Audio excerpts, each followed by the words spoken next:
নমস্কাৰ প্ৰিয় বন্ধু বান্ধৱীসকল, আপোনালোক সকলোকে পুনৰবাৰ স্বাগতম জনাইছোঁ আমাৰ চেনেল ই কুঁহিপাতলৈ। আজি আমি এই বিশেষ ভিডিঅ'টোৰ জৰিয়তে আপকামিং 24 অক্টোবৰত হ'ব লগা টেটৰ বাবে যি ছ'চিয়েল ছায়েন্সৰ চিলেবাছ তাক কভাৰ কৰাৰ সিদ্ধান্ত গ্ৰহণ কৰি এটা চিৰিজ আগবঢ়াব বিচাৰিছোঁ আৰু তাৰ ফাৰ্ষ্ট পাৰ্টটো হৈছে আজিৰ ভিডিঅ'টো। চ' ইয়াত আমি MCQৰ মাধ্যমেৰে টপিকসমূহ কভাৰ কৰিবলৈ বা টাচ কৰিবলৈ যত্ন কৰিম। ইণ্ডিভিজুৱেলি প্ৰত্যেকটো টপিক কভাৰ কৰাটো সম্ভৱো নহয়, যিহেতু সময় যথেষ্ট কম আছে। চ' আমি MCQ প্ৰভাইড কৰিম আৰু এডিশ্যনেল ইনফৰমেশ্যন আপোনালোকক আগবঢ়াম পূৰ্বৰ APSC ভিডিঅ'সমূহ নিচিনাকৈ।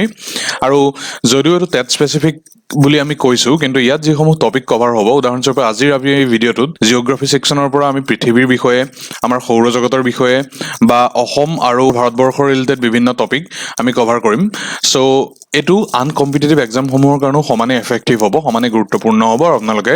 চোৱাটো সমানেই প্ৰয়োজনীয় হ'ব। চ' বিশেষ পলম নকৰি মূল বিষয়বস্তুলৈ আগবাঢ়ো। কুৱেশ্যন নম্বৰ 1 আজিৰ ভিডিঅ'টোৰ। চ' ইয়াত কৈছে যে which of the following rock type generally contains fossils. So' জীৱাশ্ম কোনটো প্ৰকাৰৰ শিলত থাকে সুধিছে। চ' ইয়াৰ কাৰণে প্ৰথমতে আমি জানিব লাগিব যে শিলৰ প্ৰকাৰ কেইটা বা কি কি হয়। চ' বেচিকেলি শিলৰ 3টা প্ৰকাৰ থাকে, সেইকেইটা হৈছে অপশ্যন 8 ইতিমধ্যে উল্লেখ আছে। এটা হৈছে মেটামৰ্ফিক ৰকছ, নেক্সট আছে ইগনিয়াছ ৰক আৰু লাষ্টত আছে ছেডিমেণ্টাৰী ৰকছ। চ' এই প্ৰশ্নটোৰ উত্তৰটো কি হ'ব? কোনটো প্ৰকাৰৰ শিলৰ টাইপত ফচিল থাকে? আপোনালোকে নিজে প্ৰত্যেকটো কুৱেশ্যনৰ এনচাৰ ট্ৰাই কৰিবলৈ চাব, যাতে কেইটা আপোনালোকৰ শুদ্ধ হৈ চাব পাৰে। চ' শুদ্ধ উত্তৰটো হৈছে ছেডিমেণ্টাৰী ৰকছত এই ফচিলসমূহ পোৱা যায়, জীৱাশ্মসমূহ পোৱা যায়। চ' ইয়াত ৰকৰ যিসমূহ টাইপছ, শিলৰ যিসমূহ প্ৰকাৰ সেইসমূহ দেখুওৱা হৈছে। প্ৰথমতে আছে ইগনিয়াছ ৰক। চ' ইগনিয়াছ ৰক কি ধৰণে ফৰ্ম হয়? মেগমা বা লাভা, যিটো আগ্নেয়গিৰি উদগিৰণৰ সময়ত যি লাভা উদগিৰণ হয়, চ' তাৰ পৰৱৰ্তী সময়ত অভাৰ মিলিয়নছ অফ ইয়াৰ্ছ চলিডিফিকেশ্যন ঘটি ইগনিয়াছ ৰকসমূহ ফৰ্ম হৈছিল বা হয়। নেক্সট যিটো ছেডিমেণ্টাৰী ৰক টাইপ আছে, সেইটোৰ ফৰ্মেশ্যন যিসমূহ ছেডিমেণ্ট থাকে, সেই ছেডিমেণ্টসমূহ কম্পেক্ট হৈ যোৱাৰ ফলত ছেডিমেণ্টাৰী ৰকসমূহ ফৰ্ম হয়। আৰু যিটো মেটামৰ্ফিক ৰক আছে, সেইটো আণ্ডাৰগ্ৰাউণ্ড হিট বা প্ৰেছাৰৰ কাৰণে সেই পুৰণি যিবোৰ শিল আছিল আমাৰ পৃথিৱী পৃষ্ঠত, চ' সেইসমূহৰ গ্ৰেজুৱেল ট্ৰেন্সফৰ্মেশ্যন ঘটি এই মেটামৰ্ফিক ৰকসমূহ ফৰ্ম হয়। এতিয়া প্ৰত্যেকৰে টাইপসমূহ ইয়াত উল্লেখ কৰি দিয়া আছে, আপোনালোকে নিজে চাই ল'ব যদি প্ৰয়োজন অনুভৱ কৰে। আমি ডিটেইলছত নাযাওঁ, দুটামান উদাহৰণ কৈ দিছোঁ, চিনাকি উদাহৰণ। গ্ৰেনাইটৰ কথা আছে ইয়াত। গ্ৰেনাইট হৈছে ইগনিয়াছ ৰকৰ এটা উদাহৰণ। ঠিক সেইদৰে বেচাল্টৰ কথা আছে। বেচাল্টটো এটা ইগনিয়াছ ৰকৰ উদাহৰণ। ইয়াৰ মূলত দুটা টাইপ আছে, এটা হৈছে ইনট্ৰুচিভ, যিটো শ্ল' কুলিং অফ মেগমা, লাভাসমূহ লাহে লাহে শীতল হৈ এই ইনট্ৰুচিভ টাইপটো ফৰ্ম হয় ইগনিয়াছ ৰকৰ। আৰু লাভাসমূহ যদি ৰেপিড কুলিং হয়, তেতিয়াহ'লে এক্সট্ৰুচিভ ফৰ্ম হয়। ঠিক সেইদৰে ছেডিমেণ্টাৰী ৰকৰ বিভিন্ন উদাহৰণ আছে, চেণ্ডষ্ট'ন, কংগ্লমেৰেট, আৰু ইয়াৰ আটাইতকৈ গুৰুত্বপূৰ্ণ উদাহৰণটো হৈছে এইটো কয়লা। এইটো অৰ্গেনিক ছেডিমেণ্টাৰী ৰকছ এটা টাইপ হয়। আৰু মেটামৰ্ফিক ৰকছৰ ক্ষেত্ৰতো ঠিক সেইদৰে তাত লেয়াৰ আছে নে নাই সেইটোৰ ওপৰত ভিত্তি কৰি তাক ফলিয়েটেড আৰু নন ফলিয়েটেডত ভাগ কৰা হৈছে। আৰু মাৰ্বলটো হৈছে নন ফলিয়েটেড মেটামৰ্ফিক ৰকছৰ এটা সুন্দৰ উদাহৰণ। এতিয়া আন এটা পইণ্টটো এইখিনি আমি টাচ কৰি যাব বিচাৰিছোঁ, কোল অৰ্থাৎ কয়লা। কয়লাৰ কি কি প্ৰকাৰ থাকে সেইটোৰ ওপৰত নিৰ্ভৰ কৰি আমি এই পইণ্টখিনি আগবঢ়াব বিচাৰিছোঁ। কয়লাৰ মূলত 4টা টাইপ থাকে। ফাৰ্ষ্টটো হৈছে সেইটোক এন্থ্ৰাচাইট বুলি কোৱা হয়। এই এন্থ্ৰাচাইটটো হৈছে আটাইতকৈ বেষ্ট কোৱালিটিৰ কয়লা আৰু ইয়াত কাৰ্বন কণ্টেণ্টটো চবতকৈ বেছি পৰিমাণে থাকে। নেক্সট আছে বিটুমিনাছ। চ' বিটুমিনাছত কম্পেয়াৰ্ড টু এন্থ্ৰাচাইট, ইয়াৰ যিটো কয়লাৰ কাৰ্বন কণ্টেণ্ট সেইটো কম হয় আৰু কিছু ল' কোৱালিটিৰ হয়। তাৰপিছত আছে চাব বিটুমিনাছ। চ' চাব বিটুমিনাছটো তৃতীয় শ্ৰেষ্ঠ কয়লাৰ টাইপ আৰু আটাইতকৈ যিটো ৱৰ্ষ্ট কাইণ্ড অফ কয়লা, যিটো লিষ্ট কোৱালিটিৰ হয়, সেইটোক কোৱা হয় লিগনাইট বুলি। চ' লিগনাইটৰ কালাৰৰ ওপৰত বেছ কৰি ইয়াক ব্ৰাউন কোল বুলিও কোৱা হয় আৰু এইটোৰ কাৰ্বন কণ্টেণ্ট আটাইতকৈ কম থাকে। আৰু এইসমূহৰ উপৰিও পিট বুলি আন এটা টাইপ আছে। সেই পিটটো কিছুমানে কয়লাৰ প্ৰকাৰ বুলি ক'ব বিচাৰে, কিন্তু আচলতে পিটটো first step towards the formation of coal. So' এইখিনিও ইম্পৰ্টেণ্ট হয়, আপোনালোকে চাই ল'ব। এইখিনিতে আপোনালোকৰ বাবে এটা প্ৰশ্ন ৰ'ল, আমাৰ ভাৰতবৰ্ষত মূলতঃ এই 4টা প্ৰকাৰৰ ভিতৰত কোনটো প্ৰকাৰৰ কয়লা বেছিকৈ উপলব্ধ হয়, সেইটো আপোনালোকে আমাক কমেণ্ট বক্সত জনাব লাগে। নেক্সট কুৱেশ্যন নম্বৰ 2, ইয়াত কৈছে যে ইনাৰমোষ্ট লেয়াৰ অফ আৰ্থ, যাক কোৰ বুলি কোৱা হয়, সেইটো মূলতঃ কি কেমিকেলেৰে সেইটো গঠিত হয় বা কি এলিমেণ্টেৰে সেইটো গঠিত হয়। চ' শুদ্ধ উত্তৰটো ইয়াত অপশ্যনখিনি আপোনালোকে চাইছে, silica and magnesium, silica and aluminium, nickel and iron আৰু লাভা। শুদ্ধ উত্তৰটো হৈছে option C, nickel and iron. So' এই যিটো আৰ্থৰ ইণ্টেৰিয়ৰ পৰ্চন সেইটো কি ধৰণে গঠিত হয়, তাক আমি এই চিত্ৰটোৰ জৰিয়তে বুজাবৰ বাবে যত্ন কৰিম। চ' আৰ্থৰ মূলতঃ ইণ্টেৰিয়ৰটোক 3টা ভাগত ভাগ কৰা হৈছে। প্ৰথমটো হৈছে ক্ৰাষ্ট। চ' ক্ৰাষ্টটোৰ এইটোৰ ডেপথটো বহুত বেছি নহয়, 0 to 100 কিলোমিটাৰ অফ থিকনেছ ইয়াৰ থাকে। চ' এই ক্ৰাষ্টটোৰ আন এটা তাক নাম আছে, সেইটো হৈছে SiAl, চিয়াল বুলি কোৱা হয়। চ' এইটো মূলতঃ কি কাৰণে কোৱা হয়, কাৰণ চিলিকা এলুমিনিয়াম এই দুটা মূল কম্পনেণ্টেৰে ই গঠিত হৈ থাকে। থাকে নেক্সট যেটো মিডল লেয়াৰ আছে আৰ্থৰ ইণ্টেৰিয়ৰৰ পৃথিৱী পৃষ্ঠৰ ভিতৰ ভাগৰ মাজৰ যেটো পৰ্চন তাক মেণ্টেল বুলি কোৱা হয় আৰু এটোৰ আনটা নাম দিয়া হৈছে সীমা বুলি কিয়নো তাত থাকে সিলিকা মেগনেছিয়াম এই দুটা মূল কম্পোনেন্ট হিচাপে আৰু যেটো ইনাৰমোষ্ট লেয়াৰ আছে আৰ্থৰ তাক কোৰ বুলি কোৱা হয় সো কোৰটো আকৌ দুটা ভাগত ভাগ কৰা হৈছে এটা হৈছে আউটাৰ আৰু ইটো হৈছে inner so outer layer liquid আৰু ইনাৰ লেয়াৰটো সলিড 2900 কিলোমিটাৰৰ পৰা এই কোৰ লেয়াৰটো আৰম্ভ হয় এই কোৰ লেয়াৰটোক আকৌ নাইফ লেয়াৰ বুলি কোৱা হয় কিয়নো তাত নিকেল আৰু আইৰন এই দুটা মূল কম্পোনেন্ট হিচাপে গঠিত হৈ থাকে আৰু টেম্পাৰেচাৰৰ ফালৰ পৰা যদি চাবলৈ যাওঁ তেতিয়া হলে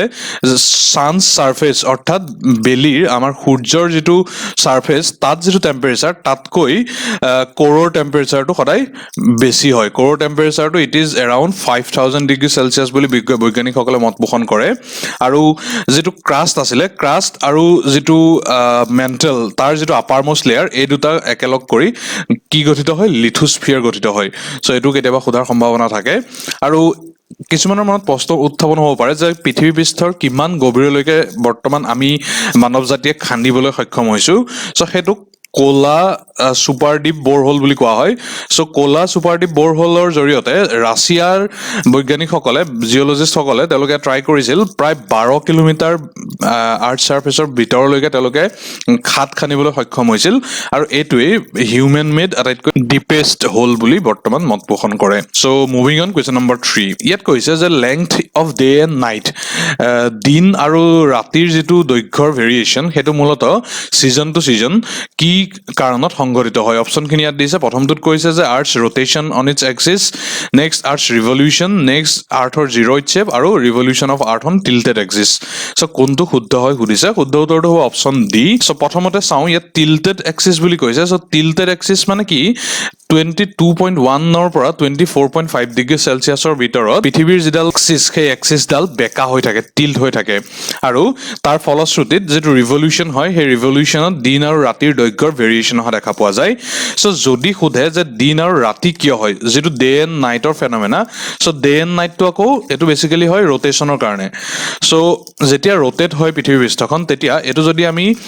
সান বুলি কনসিডাৰ কৰো আৰু এটো যদি আৰ্থ বুলি কনসিডাৰ কৰো সো এডাল যদি মাজতে আমি তাক দুটা ভাগত বিভক্ত কৰো সো এটো যেহেতু ৰোটেশন ঘটি থাকে সো 12 ঘণ্টাৰ কাৰণে দিন এটা সাইডে যেতিয়া হয় তেতিয়া আনটো সাইডে ৰাতি হয় আৰু সিমিলাৰলি ৰোটেট হোৱাৰ পিছত যেটো আন্ধাৰ পোৰশন আছে হেতু পোহৰ হয় আৰু পোহৰ পোৰশনটো পুনৰ আন্ধাৰ হয় সো ৰোটেশনৰ কাৰণে ডে এণ্ড নাইট হয় এটো কনফিউজ নহব কিন্তু এই ডে এণ্ড নাইট সিজন টু সিজন যেটো ডিফাৰেন্ট হৈ থাকে হেতু মূলতঃ কি কাৰণে হয় হেতু আকৌ ৰিভলিউশন অফ আৰ্থৰ কাৰণে হয় এতিয়া এই সন্দৰ্ভত কেটামান গুৰুত্বপূৰ্ণ কনসেপ্ট আছে হেতু হৈছে এটা কোৱা হয় সামাৰ সলিস্টিস বুলি সো সামাৰ সলিস্টিস যেটো হেতু 21 জুন সো 21 জুনত কি হয় নৰ্দাৰ্ণ হেমিস্ফিয়াৰত দিনৰ যেটো লেংথ অফ দা ডে হেতু আটাইতকৈ বেছি হয় সো হেতু কাৰণে তাক সামাৰ সলিস্টিস বুলি কোৱা হয় নেক্সট আছে এটা উইন্টাৰ সলিস্টিস এই দুইটা আমি নৰ্দাৰ্ণ হেমিস্ফিয়াৰ অৰ্থাৎ উত্তৰ গোলাৰ্ধৰ ক্ষেত্ৰত কৈ আছো সো উইন্টাৰ সলিস্টিস কেতিয়া হয় 21 ডিসেম্বৰ বা 22 ডিসেম্বৰ এই দিন দুটাৰ আশেপাশে উত্তৰ গোলাৰ্ধত আটাইতকৈ ছুটি দিন হয় সো হেতুক উইন্টাৰ সলিস্টিস বুলি কোৱা হয় আৰু দুটা আছে এটা হৈছে স্প্ৰিং ইকুইনক্স আৰু এটা হৈছে অটম ইকুইনক্স সো এই ইকুইনক্সত কি হয়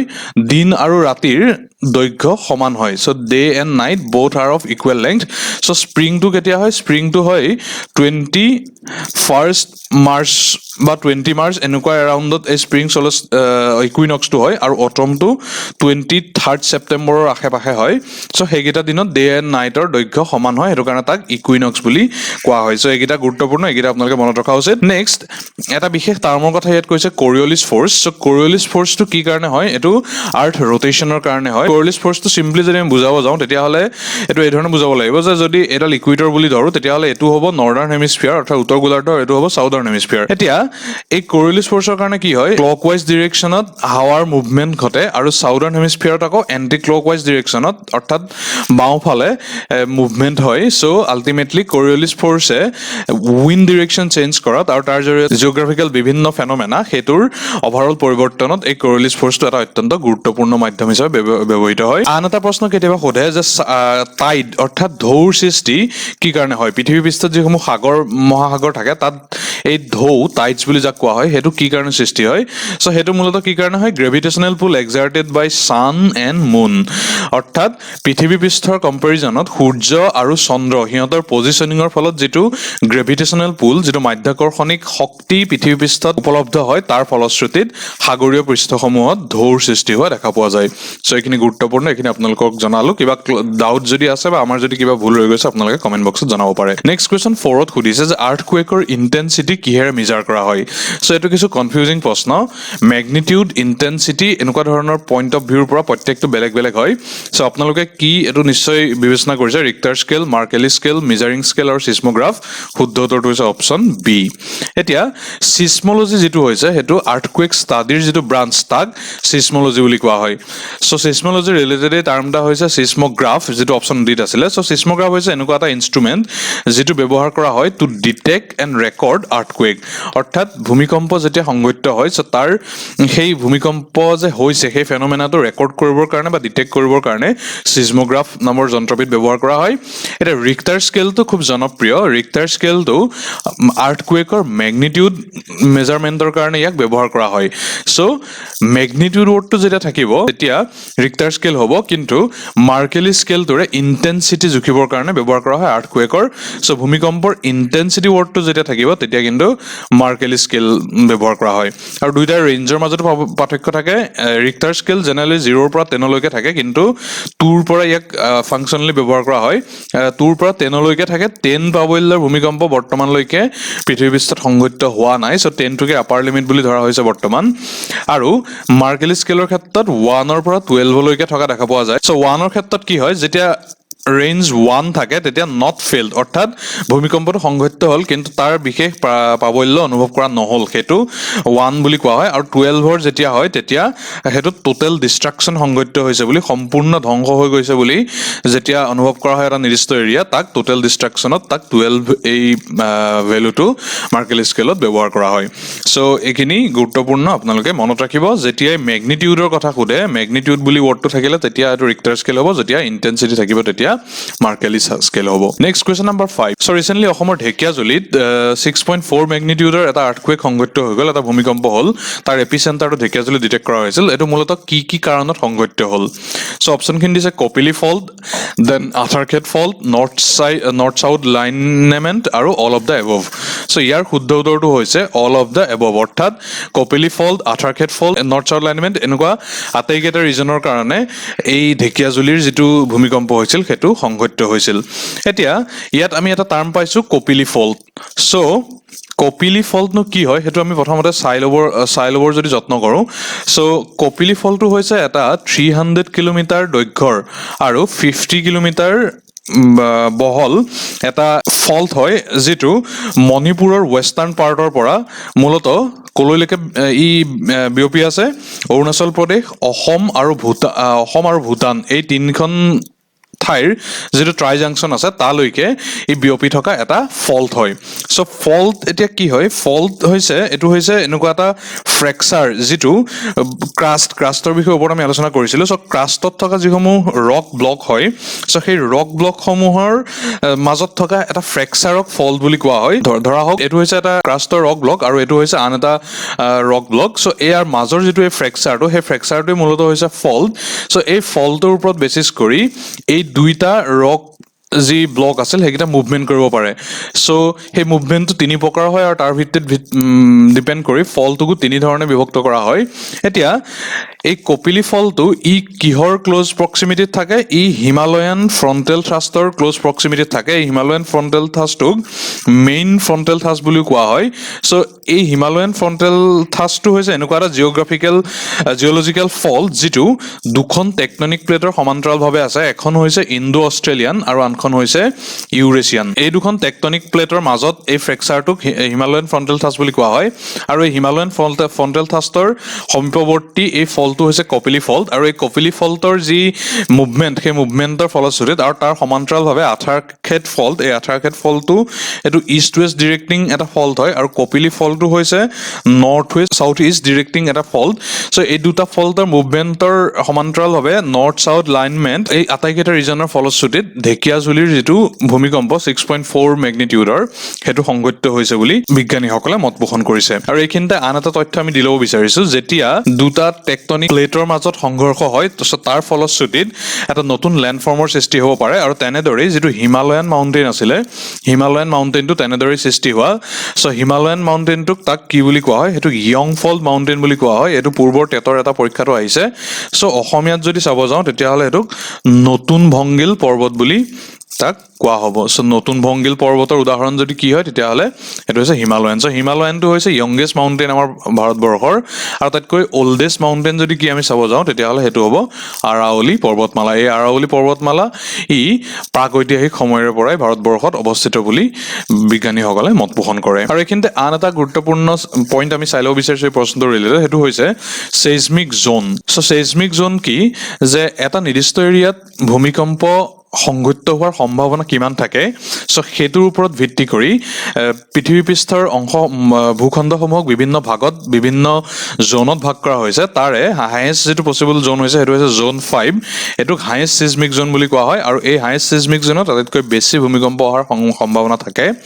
সো অসম আৰু উত্তৰ পূৰ্বাঞ্চল এই যেটো ৰেড পোৰশন সেই ৰেড পোৰশনটো সম্পূৰ্ণ জোন 5ত আছে অৰ্থাৎ ভূমিকম্প প্ৰবণ এটো ভূমিকম্প প্ৰবণ এৰিয়া বুলি অসমত কোৱা হয় ভূমিকম্প প্ৰবণ অঞ্চলৰ আটাইতকৈ যেটো উচ্চতম প্ৰবাবিলিটি আটাইতকৈ হাইয়েষ্ট প্ৰবাবিলিটি আমাৰ ভাৰতবৰ্ষৰ ভিতৰত নৰ্থ ইষ্টত আছে আৰু বাকি ৰেড পোৰশনসমূহ ইয়াত আপোনালোকে দেখিছে সৰু সৰু এৰিয়া কিন্তু নৰ্থ ইষ্ট ইণ্ডিয়াটো সম্পূৰ্ণৰূপে জোন 5ত আছে গতিকে নৰ্থ ইষ্ট এৰিয়াটো আটাইতকৈ ভূমিকম্প প্ৰবণ অঞ্চল আৰু এই অংশতেই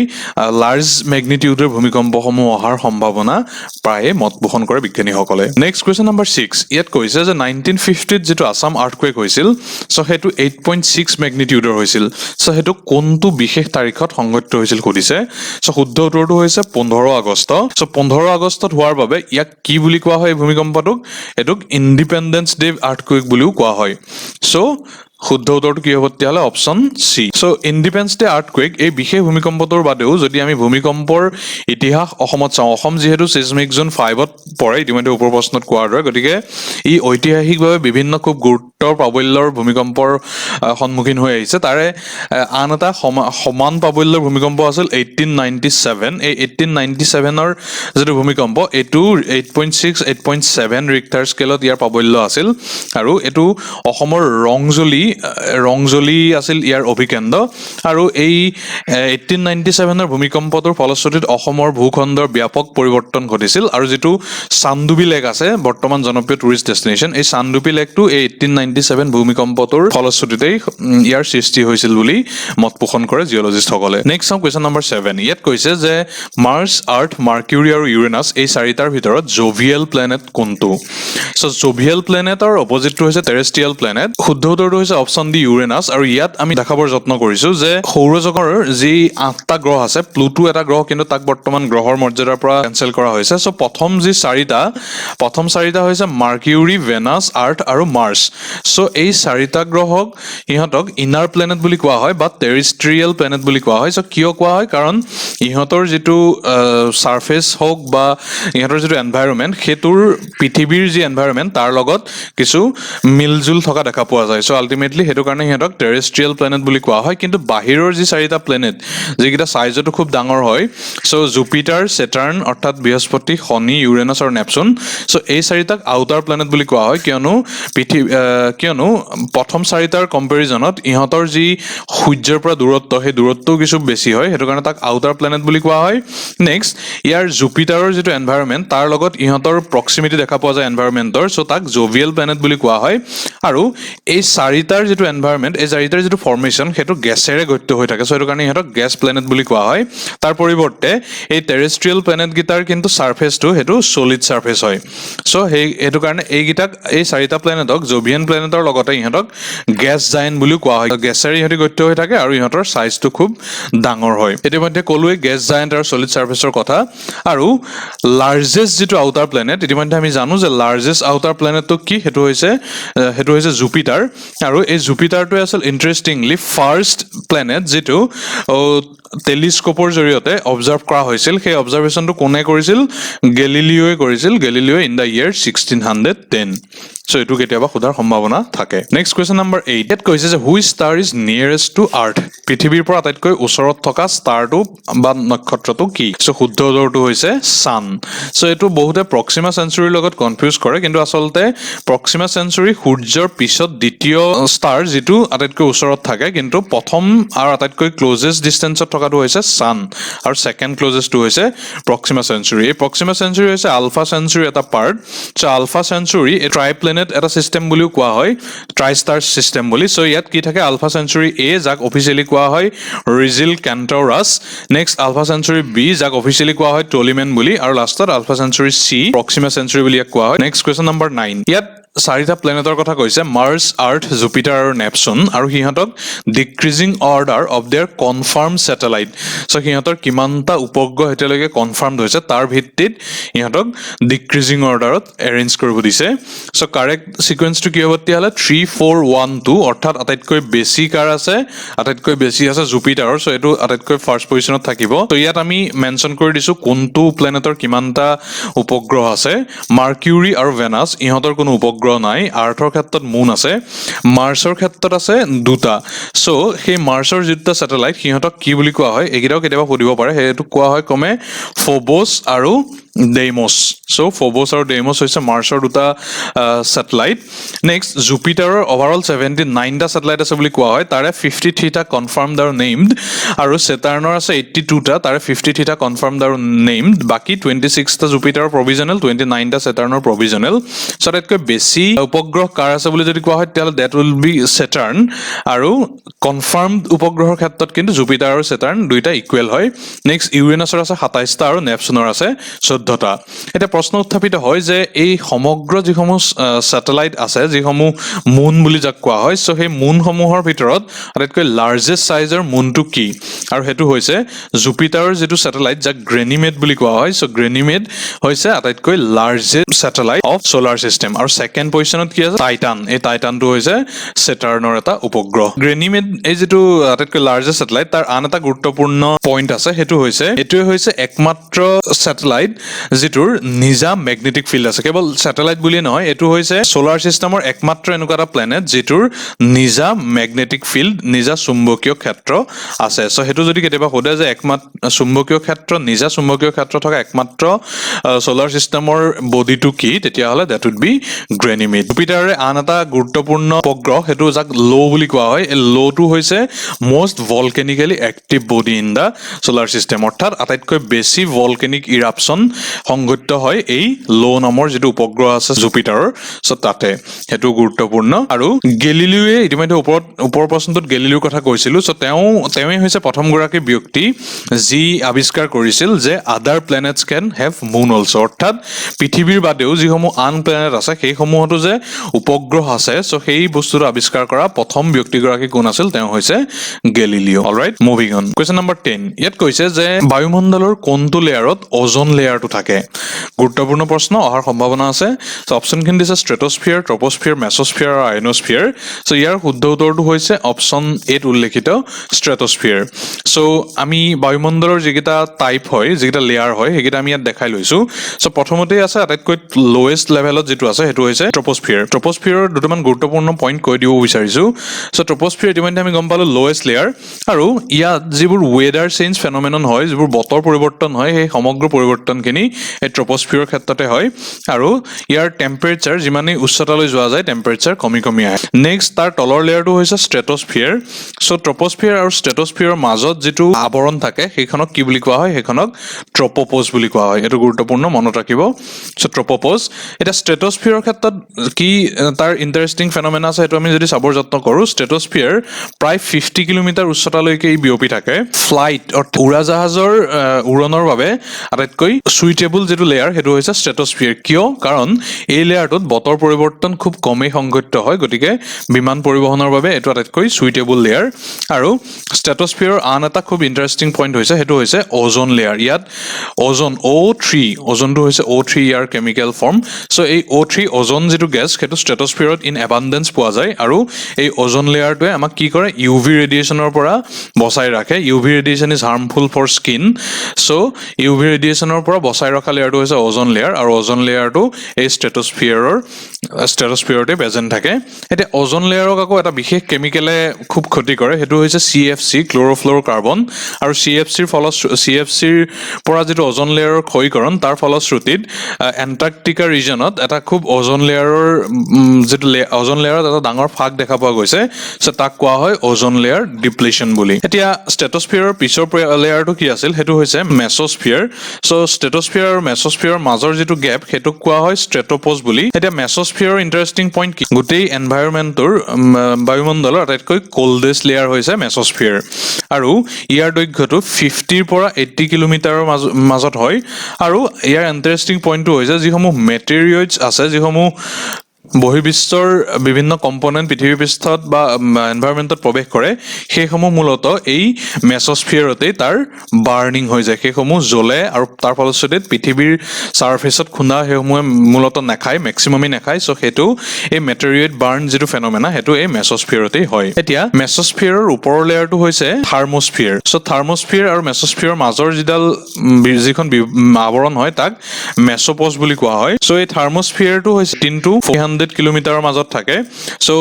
এই থাৰ্মোস্ফিয়াৰৰ আটাইতকৈ ইন্টাৰেষ্টিং পইণ্টটো হৈছে ইয়াত ৰেডিঅ' ৱেভ ট্ৰান্সমিশ্যন সংঘটিত হয়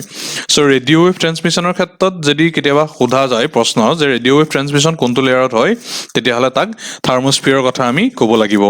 আৰু যিসমূহ অউৰা বা স্যাটেলাইট সো সেইসমূহ এই যেটো থাৰ্মোস্ফিয়াৰ ইয়াতেই থাকে আৰু থাৰ্মোস্ফিয়াৰত বিভিন্ন আয়নৰ উপলব্ধতাৰ ওপৰত ভিত্তি কৰি এটা বিশেষ অংশক আয়নোস্ফিয়াৰ বুলি কোৱা হয় এই আয়নোস্ফিয়াৰটোৱে ৰেসপন্সিবল হয় কিহৰ কাৰণে for deflection of radio' waves so এটো হৈছে থাৰ্মোস্ফিয়াৰ আৰু এই থাৰ্মোস্ফিয়াৰৰ ওপৰৰ যেটো পৰ্যায় তাক এক্সোস্ফিয়াৰ বুলি কোৱা হয় সো এক্সোস্ফিয়াৰটো হৈছে বায়ুমণ্ডলৰ আটাইতকৈ outer most part so upper most লেয়াৰটোৱে হৈছে এক্সোস্ফিয়াৰ সো কোৱেশ্চন নম্বৰ 11 ইয়াত কৈছে যে পাঁচটা গ্যাস দিছে প্ৰথমটো হৈছে অক্সিজেন নাইট্ৰজেন আৰ্গন কাৰ্বন ডাই অক্সাইড আৰু আদাৰ গ্যাস সো হিহঁতক বায়ুমণ্ডলত উপলব্ধতাৰ ভিত্তিত তাক কাৰেক্ট সিকুৱেন্সত ভাগ কৰিব লাগে সো শুদ্ধ উত্তৰটো হ'ব অপশন সি কিয় হ'ব হেতু আমি চাই লওঁ সো ইয়াত আপোনালোকে দেখিছে যে আটাইতকৈ বেছি হাৰত পোৱা গেছটো কি হেতু হৈছে নাইট্ৰজেন এটো 78% আটাইতকৈ বেছি ই থাকে বায়ুমণ্ডলত আৰু তাৰ পিছতে আছে অক্সিজেন সো এটো প্ৰায় 21% ই থাকে আৰু তৃতীয় সৰ্বোচ্চ যেটো উপলব্ধ গ্যাস হেতু হৈছে আৰ্গন এটো প্ৰায় 0.90% থাকে আৰু তাৰ পিছতে বাকি গ্যাসসমূহেৰে 0.17% কনস্টিটিউট হৈ থাকে আৰু কাৰ্বন ডাই অক্সাইড খুব কম পৰিমাণে 0.03% থাকে সো কাৰেক্ট অৰ্ডাৰটো কি হ'ব তেতিয়াহলে first nitrogen then oxygen then argon then other gas আৰু কাৰ্বন ডাই অক্সাইড অৰ্থাৎ 2 1 3 5 4 alright moving on question number 12 so ইয়াত কৈছে যে সাৰফেস এৰিয়াৰ বেসিছত মনত ৰাখিব সাৰফেস এৰিয়া যদি ভলিউমৰ কথা কয় তেতিয়াহলে আকৌ এটো উত্তৰ বেলেগ হ'ব সো সাৰফেস এৰিয়া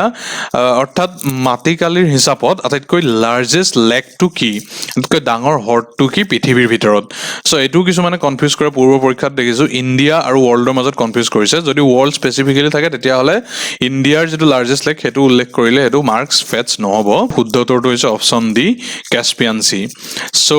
ভলিউমৰ ক্ষেত্ৰত যদি আমি চাও লাৰ্জেষ্ট ফ্ৰেছ ৱাটাৰ লেক বাই ভলিউম তেতিয়াহলে এটো হ'ব লেক বৈকাল সো বৈকাল হ্ৰদ যেটো ৰাছিয়াত আছে হেতু পৃথিৱীৰ আটাইতকৈ ওল্ডেষ্ট আৰু ডিপেষ্ট ফ্ৰেছ ৱাটাৰ লেক অলসো অৰ্থাৎকৈ বেছি গভীৰ ফ্ৰেছ ৱাটাৰ হ্ৰদ হয় এটো আৰু কাস্পিয়ান সি আমি ওপৰত কলো লাৰ্জেষ্ট বাই সাৰফেস এৰিয়া কিন্তু এটো আসলতে সেলাইন ৱাটাৰ বুলি হয় যদি ফ্ৰেছ ৱাটাৰ লেকৰ কথা খুদে সো লুনিয়া পানীৰ হ্ৰদৰ কথা নুখুদে যদি আটাইতকৈ fresh water lake surface area ওয়াইজত লাৰ্জেষ্ট খুদে তেতিয়াহলে হ'ব কিন্তু লেক সুপিৰিয়ৰ মনত ৰাখিব সুপিৰিয়ৰ হৈছে ফ্ৰেছ ৱাটাৰ লেক আৰু কাস্পিয়ান সি হৈছে সেলাইন লেক এটো প্ৰশ্নৰ সমান্তৰালভাৱে আৰু দুই এটা পইণ্ট আমি উল্লেখ কৰি ল'ব বিচাৰিছো প্ৰথমটো হৈছে আমাৰ ভাৰতবৰ্ষৰ ভিত্তিত যদি চাব যাওঁ ফ্ৰেছ ৱাটাৰ লেক আটাইতকৈ লাৰ্জেষ্ট কি হেতু হৈছে জম্মু এণ্ড কাশ্মীৰত আছে হ্ৰদটোৰ নাম কি হ্ৰদটো হৈছে উলাৰ হ্ৰদ তাৰ পিছতে যদি সেলাইন ৱাটাৰৰ ক্ষেত্ৰত চাব যাওঁ তেতিয়াহলে লাৰ্জেষ্ট হ্ৰদ কোনটো হ'ব হেতু ক'ত আছে হেতু আছে ওড়িশাত হ্ৰদটো হৈছে চিল্কা হ্ৰদ তাৰপিছতে যদি লংগেষ্ট হ্ৰদ কোনটো চাব যাওঁ ভাৰতবৰ্ষৰ সেইটো আছে কেৰালাত আৰু হ্ৰদটো কি হ্ৰদটো হৈছে ভেম্বানাড হ্ৰদ চানডুবি লেকটোৰ কথা ইতিমধ্যে আমি কৈছোৱেই চানডুবি হৈছে 1897 আৰ্থকুৱেকৰ ফলশ্ৰুতিত সংঘটিত হোৱা আৰু যদি আমাৰ অসমৰ আটাইতকৈ লাৰ্জেষ্ট বিলখন কি সোধে লাৰ্জেষ্ট ৱাটাৰ বডিটো তেতিয়াহ'লে সেইটো হ'ব সোণ বিল যিটো আছে কৰিমগঞ্জ নেক্সট কুৱেশ্যন নম্বৰ 13 চাওঁ ইয়াত কৈছে যে landform on earth are form by what পৃথিৱী পৃষ্ঠত যিসমূহ বিভিন্ন মাটিৰ প্ৰকাৰ আছে উদাহৰণস্বৰূপে সাগৰ পৰ্বত তেনেকুৱা ধৰণৰ সো সেইসমূহ মূলতঃ কিহৰ কাৰণে সংঘটিত হৈ ঘূৰিছে সো শুদ্ধ উত্তৰটো হৈছে টেকটনিক ফ'ৰ্চ টেকটনিক প্লেটৰ মুভমেণ্টৰ ফলত মাউণ্টেইনবোৰ ফৰ্ম হয় লেণ্ডফৰ্মবোৰ ওপৰলৈ যেতিয়া উঠি আহে তেতিয়া মাউণ্টেইন বুলি কয় বা হিল বুলি কয় আৰু যদি সেইসমূহ তললৈ গুচি যায় তেতিয়াহ'লে তাৰ পৰা সি বা অ'চেন সেইসমূহ ফৰ্ম হ'ব পাৰে সো ইতিমধ্যে হিমালয়জৰ কথা কৈছোৱে হিমালয়ান যিটো সৃষ্টি তাৰ মূলতঃ এই টেকটনিক প্লেটৰ মুভমেণ্টৰ কাৰণে হিমালয়টো সৃষ্টি হৈছিল বুলি বিশ্বাস কৰা হয় আৰু তাৰ সমান্তৰালভাৱে ইৰোজন বাই ৱাটাৰ এণ্ড উইণ্ড এইটোৰ ফলশ্ৰুতিত ভূপৃষ্ঠৰ ৱেৰ ডাউন হ'ব পাৰে তাৰ ফলশ্ৰুতিত ভেলী বা কেনিয়নসমূহৰ সৃষ্টি হয় ঠিক আছে সো এই গোটেই ফেনমেননটো সংঘটিত হ'বৰ কাৰণে মিলিয়নছ অফ ইয়াৰ্ছৰ প্ৰয়োজন হয় নেক্সট কুৱেশ্যন নম্বৰ 14 সো ইয়াত চাৰিটা মাউণ্টেইন ৰেঞ্জৰ কথা আছে এই বাওঁ চাইডে আৰু ৰাইট চাইডে সিহঁতে কোনকেইখন তাহাঁতক কণ্টিনেণ্টত পায় মহাদেশত পায় সুধিছে সো ইয়াৰ ভিতৰত কোনটো কাৰেক্টলি মেটচ হৈ থকা নাই সেইটো হৈছে অপশ্যন বি এণ্ডেছ সো যিটো ৰকি মাউণ্টেইন ৰেঞ্জ সেই ৰকি মাউণ্টেইন ৰেঞ্জটো নৰ্থ আমেৰিকাত পোৱা যায় নেক্সট এণ্ডেছটো কিন্তু আফ্ৰিকাত নহয় সেইটো ক'ত পোৱা যায় সেইটো সাউথ আমেৰিকাত পোৱা যায় দক্ষিণ আমেৰিকাত আল্পছ পৰ্বতমালা ইউৰোপত পোৱা যায় আৰু ইউৰেল মাউণ্টেইন চিষ্টেমটোৱে ই ইউৰোপ আৰু এছিয়াৰ মাজত ই এখন প্ৰাচীৰ ৰূপে ই বাউণ্ডেৰী ৰূপে কাম কৰে সো এইখিনিতে আন দুটামান পইণ্ট আমি উল্লেখ কৰিব বিচাৰিছোঁ সেইটো হৈছে যদি লংগেষ্ট মাউণ্টেইন ৰেঞ্জ কি সোধে তেতিয়াহ'লে সেইটো হ'ব এণ্ডেছ মাউণ্টেইন ৰেঞ্জ সো ইয়াৰ দৈৰ্ঘ্য প্ৰায় 7,000 কিলোমিটাৰ হয় সো ই ফাৰ্ষ্ট পজিশ্যনত থাকে আৰু ছেকেণ্ড পজিশ্যনত কোনটো থাকিব যিটো ৰকিজ মাউণ্টেইন ৰেঞ্জৰ কথা ইতিমধ্যে কৈছোঁ সো সি থাকিব নেক্সট হিমালয়ান সৃষ্টি হোৱাৰ বিষয়ে ইতিমধ্যে আমি কৈছিলোঁৱেই সো ইণ্ডো অষ্ট্ৰেলিয়ান যিখন টেকটনিক প্লেট আৰু যিখন ইউৰেছিয়ান টেকটনিক প্লেট আছে এই দুখনৰ কলিজনৰ ফলশ্ৰুতিত হিমালয়ানৰ সৃষ্টি হৈছিল হিমালয়ান মাউণ্টেইন ৰেঞ্জটোৰ আৰু যদি যিটো হায়েষ্ট মাউণ্টেইন পিক পৃথিৱীৰ আটাইতকৈ ওখ শৃংগ সেইটো কি সোধে তেতিয়াহ'লে আমি সকলোৱে জানো সেইটো হৈছে মাউণ্ট এভাৰেষ্ট কিন্তু যদি ভাৰতবৰ্ষৰ আটাইতকৈ উচ্চতম শৃংগটোৰ কথা সোধে তেতিয়াহ'লে সেইটো হ'ব K2 আৰু কিছু চ'ৰ্চত কাঞ্চনজংঘা বুলি উল্লেখ আছে কিন্তু আচলতে K2টো বিতৰ্কিত যদিও ই ভাৰতবৰ্ষই নিজৰ বুলি দাবী কৰে গতিকে আমি K2ৱে আটাইতকৈ ভাৰতবৰ্ষৰ আটাইতকৈ ওখ মাউণ্টেইন ৰেঞ্জ বুলি কনচিডাৰ কৰিম আৰু যদি এণ্টায়াৰলি যদি ভাৰতবৰ্ষত কোনটো আছে সোধে তেতিয়াহ'লে এণ্টায়াৰলি ভাৰতবৰ্ষত থকা শৃংগটো হৈছে এইটো হৈছে নন্দা দেৱী নেক্সট কুৱেশ্যন নম্বৰ 15 আজিৰ এই ভিডিঅ'টোৰ অন্তিমটো প্ৰশ্ন আৰু 15টা প্ৰশ্ন আমি এই টপিকখিনিৰ ৰিলেটেড প্ৰভাইড কৰিম পাৰ্ট 2ত যিটো কাইলৈ বা পৰহিলৈ ৰিলিজ হ'ব সো ইয়াত কৈছে যে ৰুফ অফ দ্য ৱৰ্ল্ড বুলি কোনটো প্লেটিউক জনা যায় so roof of the world পৃথিৱীৰ মুধচ বুলি কাক কোৱা হয় টিবেটান প্লেটিউ যিটো আছে সো টিবেটান প্লেটিউটোকে ৰুফ অফ দ্য ৱৰ্ল্ড বুলি কোৱা হয় সো এইটো প্ৰায় 3 মাইল এবভ সি লেভেল থাকে আৰু এইটো হৈছে লাৰ্জেষ্ট আৰু highest প্লেটিউ of the world so সেইটো কাৰণে এই দুটা ৰিজনৰ ফলশ্ৰুতিত তাক ৰুফ অফ দ্য ৱৰ্ল্ড বুলি কোৱা হয় পৃথিৱীৰ মুধচ টিবেটান প্লেটিউ সো ইমানতে আজি আমি ভিডিঅ'ত অন্ত পেলাব বিচাৰিছোঁ আশা কৰোঁ আপোনালোক উপকৃত হৈছে চাই থাকিবলৈ নাপাহৰিব এই কুঁহিপাত ধন্যবাদ শুভৰাত্ৰি